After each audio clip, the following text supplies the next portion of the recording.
नमस्कार बच्चों। BDN public school के यूट्यूब चैनल में आपका हार्दिक स्वागत है। बहुत बहुत अभिनंदन है बच्चों। आज की जो हमारी वीडियो है वो कक्षा 6 की संस्कृत विषय की पाठ्य पुस्तक पर आधारित है। बच्चों, आपकी पुस्तक का नाम है रुचिरा प्रथमो भाग है। बच्चों, हमने पिछली वीडियो में इस पुस्तक के 9 अध्याय पढ़ लिए थे। आज की वीडियो में हम 10वां पाठ यानी 10वां पाठ पढ़ेंगे, जिसका नाम है कृषि का कर्मवीरा, जिसका अर्थ होता है किसानों की कर्मवीरता। जो किसान है वो हमेशा कर्मशील बना रहता है, इसलिए इस पाठ में उनकी कर्मवीरता दिखाई गई है। चलो पाठ पढ़ना शुरू करते हैं। पहला श्लोक है, सूर्य तप्तु मेघा व वर्षन्तु विपुलम जलम कृषिका कृषिको नित्यम शीत कालो अपि कर्मठौ। सूर्य तप्तु, चाहे सूर्य तपाए, मेघा व वर्षन्तु विपुलम जलम, विपुलम का अर्थ होता है अत्यधिक, वर्षन्तु वर्षा करे किसकी, जल की।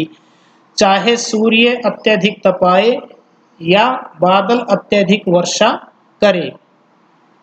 कृषिका कृषिको यानी किसान और किसान की जो पत्नी है, यानी कृषक दंपत्ति हैं, वे क्या करते हैं, नित्यम हमेशा प्रतिदिन, शीत काले अपि शीत काल में भी यानी शीत ऋतु में भी, कर्मठौ कर्मशील बने रहते हैं। दोबारा से देख लो एक बार, चाहे सूर्य अत्यधिक तपाए या बादल अत्यधिक वर्षा करे, किसान और किसान की पत्नी हमेशा शीत ऋतु में भी कर्मशील बने रहते हैं।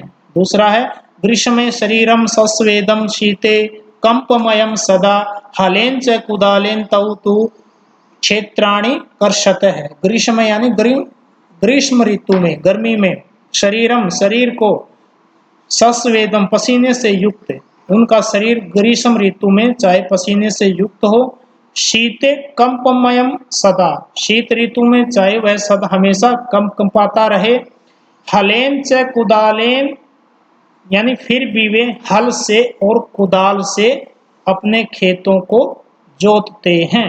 क्षेत्राणी यानी खेतों को, कर्षते का अर्थ होता है जोतना।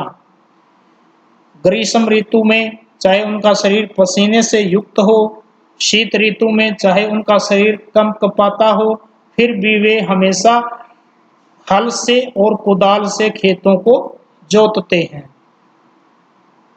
अगला देखो, पादयोर न पदत्राणे शरीरे वसनानि नो निर्धनम जीवनम कष्टम सुखम दूरे ही तिष्ठति।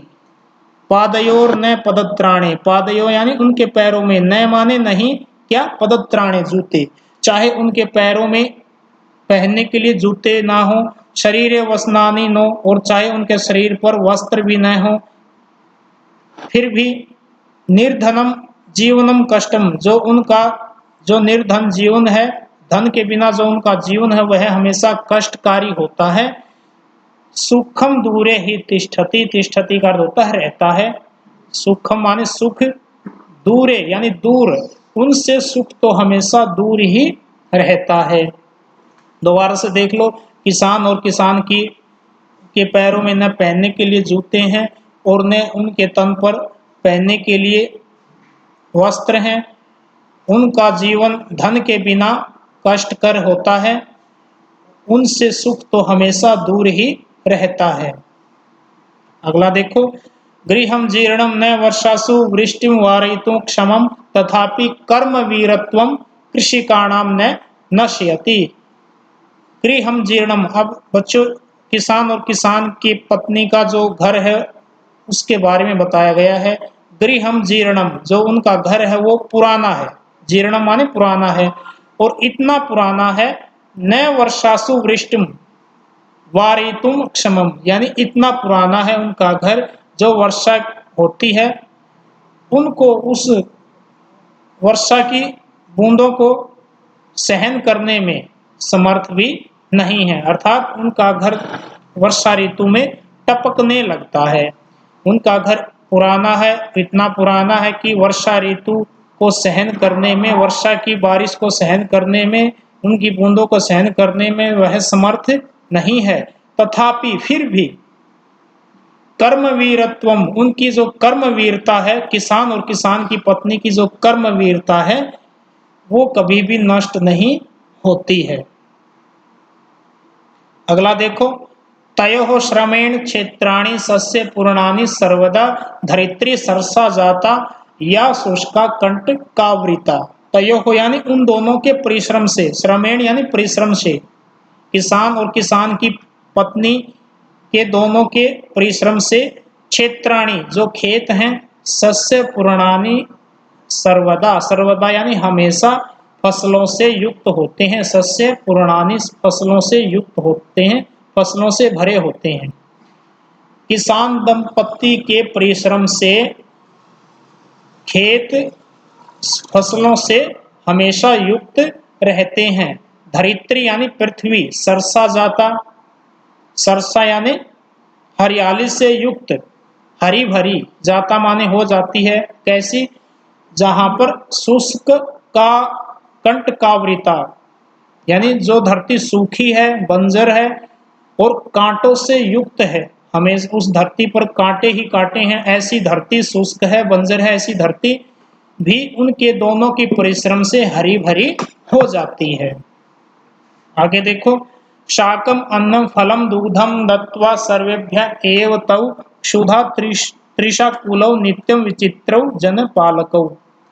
किसान और किसान की पत्नी हमें क्या क्या प्रदान करते हैं और ये प्रदान करके वे एक विचित्र प्रकार के जनपालक बन जाते हैं। देखो क्या बताया इसमें कि शाकम अन्नम, शाक यानी साग सब्जी, अन्नम माने अन्न, अनाज, फलम फल, दुग्धम दूध, दत्वा माने दे करके, सर्वेभ्य एव सभी को, हमेशा किसान और किसान की पत्नी साग, फल, अन्न, दूध दे करके, भूख क्षुधा तृषा कुलौ, भूख प्यास से व्याकुल, जो भूख और प्यास से व्याकुल है, ऐसे यानी हमेशा विचित्र उनका पालन पोषण करके वे एक विचित्र जनपालक बन जाते हैं।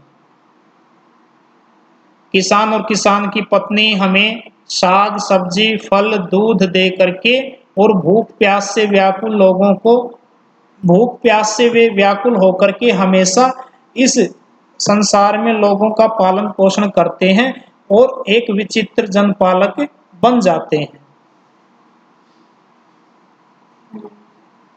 बच्चों आगे इसके शब्दार्थ हैं। तप्तु का अर्थ होता है तपाए या जलाए, विपुलम का अर्थ होता है अत्यधिक, कर्मठो निरंतर कर्मशील या क्रियाशील, सस्वेदम का अर्थ होता है पसीने से युक्त, पदत्राणे होते हैं जूते, वसनानी कपड़े, जीर्णम माने पुराना, वारयितुम माने दूर करने में, अक्षमम का अर्थ होता है समर्थ, सस्य पूर्णानि फसल से युक्त, धरित्री पृथ्वी, कंठ कावृता कांटों से परिपूर्ण, क्षुधा त्रिशाकुलो भूख प्यास से व्याकुल या बेचैन, यानी किसान और किसान की पत्नी भूख प्यास से बेचैन होकर के भी वे हमेशा लोगों का पालन पोषण करके एक विचित्र प्रकार के जनपालक बन जाते हैं। ये क्षुधा त्रिशाकुलो किसान और किसान की पत्नी के लिए आया है। बच्चों आज के लिए इतना ही। इसकी इसका जो अभ्यास है वो आपके व्हाट्सएप नंबर पर भेज दिया जाएगा। आज आपने ये शब्दार्थ और इसकी हिंदी आपने अपनी कॉपी में नोट करनी है। आज के लिए इतना ही, मिलते हैं कल अगली वीडियो में। धन्यवाद।